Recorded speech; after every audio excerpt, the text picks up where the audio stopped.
Did you know that being left-handed once saved an entire nation? This is the shocking story of Judge Ehud and his deadly secret weapon. Israel was trapped under the cruel rule of King Eglon of Moab. For 18 long years, the Israelites suffered under his heavy taxes and brutal treatment. They cried out to God for help. God chose an unlikely hero, Ehud, a left-handed man from the tribe of Benjamin. Back then, most people were right-handed, so guards only checked the left side of visitors for weapons.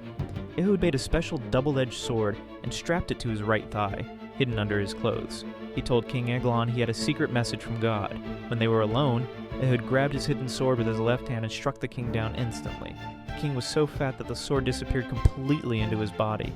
Ehud escaped, rallied the Israelite army, and they defeated the Moabites completely. Two powerful lessons emerge.